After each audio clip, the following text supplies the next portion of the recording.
Panchmahal SOG અને town B division પોલીસે બાતમીના આધારે વચલા ઓઢા અને સિમલા વિસ્તારમાં દરોડા પાડી ગેરકાયદે હથિયારો સાથે અહેમદ હુસેન યુસુફ મોહનને ઝડપી પાડ્યો છે।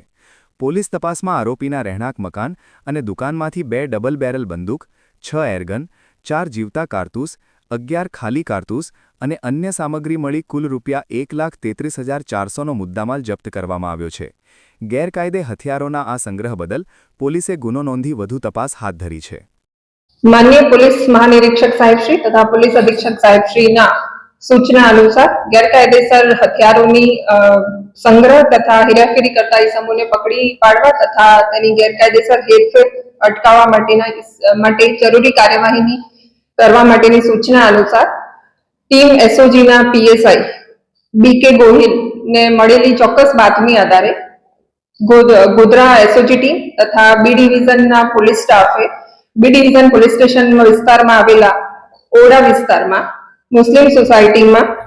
आवेल अहमद हुसैन यूसुफ मोहन ना रहणांक मकान तथा तेमना सिमला विस्तार में आवेली कलर ની दुकान मांथी गैरकायदेसर हथियारों एक जत्थो मळी आवेलो छे,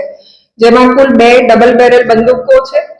અને 4 जीवता कारतूस, 11 खाली कारतूस मळी आवेला छे। आ उपरांत 6 एरगन तथा 6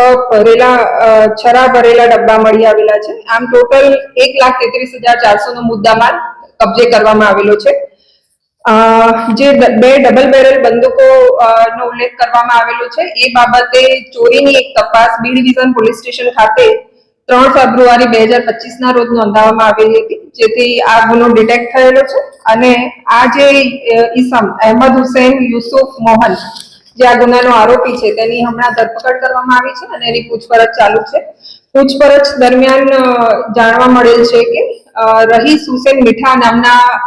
ઈસમ થકી આ જે બંદૂકોનો જથ્થો છે એ પ્રાપ્ત થયેલો હતો અને આ જે વોન્ટેડ આરોપી છે એની શોધખોળ ચાલુ છે।